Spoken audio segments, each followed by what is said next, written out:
Baik, Assalamualaikum warahmatullahi wabarakatuh. Perkenalkan, saya Muhammad Witya Rizky, NIM 250201021790 dari Program Studi Manajemen.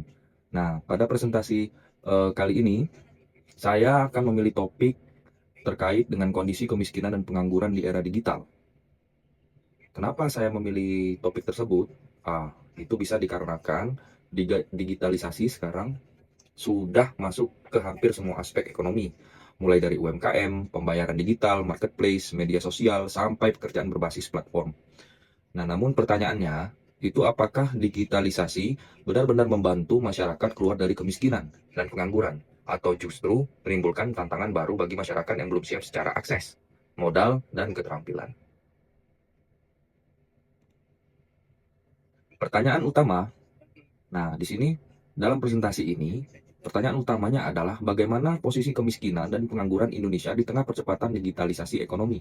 Secara umum, data menunjukkan bahwa kemiskinan dan pengangguran Indonesia mengalami perbaikan. Tetapi menurut saya, perbaikan ini belum cukup jika hanya dilihat dari angka nasional. Era digital memang membuka banyak peluang. Misalnya, UMKM bisa menjual produk melalui media sosial atau marketplace, menerima pembayaran melalui QRIS, dan menjangkau konsumen yang lebih luas. Namun di sisi lain, tidak semua masyarakat memiliki kemampuan yang sama. Kelompok miskin, pekerja informal, dan UMKM kecil sering menghadapi keterbatasan akses internet, perangkat, modal, dan keterampilan digital. Karena itu, digitalisasi perlu didukung oleh kebijakan yang inklusif dari pemerintah. Next, pada halaman berikutnya ini, terdapat grafik terkait dengan kemiskinan, yang mana tren turun tetapi basisnya masih besar. Berdasarkan data BPS, persentase penduduk miskin pada September 2022-2025 adalah sebesar 8,25%. Angka itu turun dibandingkan Maret 2025 sebesar 8,47% dan juga turun dibandingkan September 2024 sebesar sekitar 8,57%. Jumlah penduduk miskin juga turun menjadi sekitar 23,36 juta orang. Nah, ini tentu menjadi sinyal positif bahwa kondisi kemiskinan membaik. Namun, angka 23 juta lebih tetap merupakan jumlah yang sangat besar. Selain itu, kemiskinan di perdesaan masih lebih tinggi dibandingkan perkotaan. Kemiskinan perdesaan berada pada angka 10,72%, sedangkan perkotaan sekitar 6,6%. Artinya, digitalisasi tidak boleh hanya berkembang di kota besar. Jika akses internet, pasar digital, dan literasi usaha hanya dinikmati oleh masyarakat perkotaan, maka digitalisasi justru bisa memperlebar kesenjangan antara desa dan kota.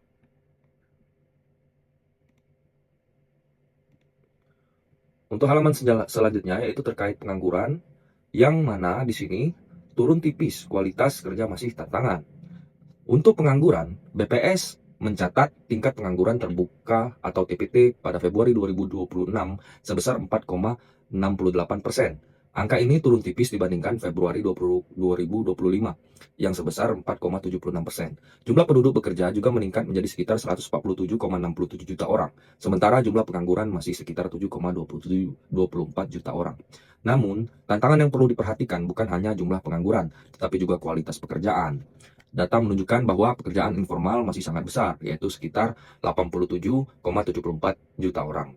Pekerjaan informal biasanya memiliki pendapatan yang kurang stabil, perlindungan sosial yang terbatas, dan posisi tawar yang lebih lemah. Di era digital, pekerjaan baru memang muncul, tetapi kebutuhan keterampilan juga semakin tinggi. Tenaga kerja perlu mampu menggunakan teknologi, memahami pasar digital, komunikasi online, dan adaptasi terhadap perubahan pasar kerja. Peluang era digital. Nah, era digital memberikan peluang besar bagi perekonomian Indonesia. Salah satu indikatornya adalah meningkatnya akses internet. Data BPS menunjukkan bahwa pada tahun 2024, sekitar 72,78% penduduk Indonesia telah mengakses internet, naik dari tahun sebelumnya. Selain itu, Bank Indonesia mencatat bahwa QRIS pada semester 1 2025 telah menjangkau sekitar 57 juta pengguna dan 39,3 juta merchant. Sebagian besar merchant tersebut adalah UMKM. Ini menunjukkan bahwa digitalisasi dapat menurunkan biaya transaksi dan memperluas pasar. UMKM tidak lagi harus tergantung hanya pada pembeli sekitar lokasi fisik. Mereka bisa memasarkan produk melalui media sosial, menerima pembayaran digital, dan membangun hubungan langsung dengan konsumen. Bagi tenaga kerja, internet juga membuka akses terhadap informasi lowongan kerja, pelatihan daring, dan peluang kerja jarak jauh. Next. Resiko dan kesenjangan digital. Namun, manfaat digital tidak otomatis dirasakan semua orang. Berdasarkan data OJK dan BPS melalui SNLIIK 2025, literasi keuangan berada pada angka 66,46%, sedangkan inklusi keuangan mencapai 80,51%. Artinya, akses masyarakat terhadap layanan keuangan sudah cukup luas, tetapi pemahaman masyarakat belum sepenuhnya seimbang dengan akses tersebut. Dalam konteks digital, ini menjadi penting. Masyarakat yang belum memiliki literasi keuangan dan digital yang baik bisa saja menggunakan layanan digital secara kurang produktif. Misalnya, terjebak pinjaman online konsumtif, penipuan digital, atau tidak mampu mengelola keuangan usaha secara sehat. Jadi, masalah utama itu bukan hanya apakah masyarakat punya internet atau tidak, tetapi apakah masyarakat mampu menggunakan internet untuk meningkatkan pendapatan, memperluas usaha, dan mendapatkan pekerjaan yang lebih baik. Kaitan teori ekonomi dan kebijakan. Jika dikaitkan dengan teori ekonomi, ada beberapa konsep yang relevan. Pertama, adalah human capital atau modal manusia. Keterampilan pendidikan dan literasi digital dapat meningkatkan produktivitas seseorang. Semakin baik keterampilan digital masyarakat, semakin besar peluang mereka untuk memperoleh pekerjaan dan meningkatkan pendapatan. Kedua, adalah inclusive growth atau pertumbuhan inklusif. Pertumbuhan ekonomi seharusnya tidak hanya dinikmati oleh kelompok yang sudah siap teknologi, tetapi juga harus menjangkau masyarakat bawah, UMKM kecil, dan pekerja informal. Ketiga adalah kebijakan fiskal. APBN memiliki peran penting dalam melindungi masyarakat rentan dan membiayai program pemberdayaan.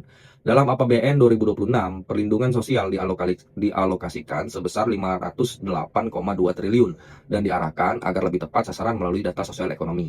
Menurut saya, bantuan sosial tetap penting, tetapi di era digital, bantuan tersebut perlu disambungkan dengan pelatihan, pendampingan usaha, dan peningkatan kapasitas masyarakat. Untuk selanjutnya yaitu rekomendasi utama yang dapat saya sampaikan di sini adalah untuk melakukan pengubahan melalui pendekatan dari sekedar bantuan menjadi pemberdayaan digital. Pertama, itu bisa dalam bentuk pelatihan digital yang harus berbasis kebutuhan lokal.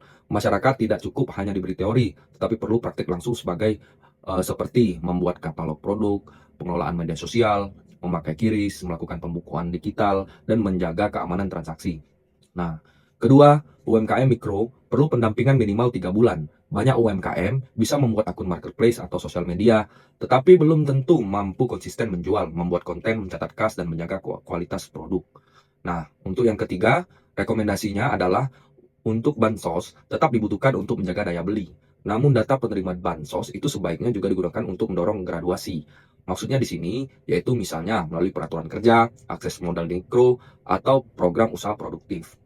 Keempat, pekerja informal dan pekerja platform perlu perlindungan seperti akses BPJS, transparansi upah, dan sertifikat kompetensi. Ukuran keberhasilan dari rekomendasi ini itu tidak berhenti sebagai konsep, perlu indikator keberhasilan yang jelas. Untuk pelatihan digital, indikatornya bukan hanya jumlah peserta, tetapi beberapa peserta yang mendapatkan pekerjaan, sertifikasi, atau mengalami kenaikan pendapatan. Untuk UMKM, indikatornya bukan hanya apakah mereka punya akun digital, tetapi apakah omsetnya naik, transaksi QRIS-nya aktif, katalog produk berjalan, dan pembukaan usaha dilakukan secara rutin. Untuk bansos adaptif, indikatornya adalah berapa penerima yang berhasil naik kelas atau graduasi dari bantuan, karena sudah memiliki pekerjaan atau usaha yang lebih stabil. Untuk pekerja informal, indikatornya adalah meningkatkan akses perlindungan sosial, stabilitas pendapatan, dan peningkatan keterampilan. Jadi, evaluasi program harus berbasis dampak nyata, bukan hanya laporan administrasi. Sampailah kita di penghujung presentasi pada hari ini. Jadi, untuk kesimpulannya, bahwa digitalisasi adalah peluang besar untuk membantu menurunkan kemiskinan dan pengangguran di Indonesia. Namun, manfaat digitalisasi tidak terjadi secara otomatis. Data menunjukkan bahwa kemiskinan dan pengangguran memang membaik, tetapi jumlah penduduk miskin masih besar. Pekerjaan informal masih dominan, dan literasi masyarakat belum sepenuhnya merata. Karena itu, kebijakan ekonomi di era digital harus menghubungkan 4 hal penting, yaitu perlindungan sosial, pelatihan digital, pendampingan UMKM, dan perlindungan pekerja informal. Dengan pendekatan tersebut, digitalisasi tidak hanya membuat ekonomi menjadi lebih cepat dan modern, tetapi juga lebih adil, lebih inklusif, dan lebih bermanfaat bagi masyarakat luas. Demikianlah presentasi yang dapat saya sampaikan pada kesempatan kali ini.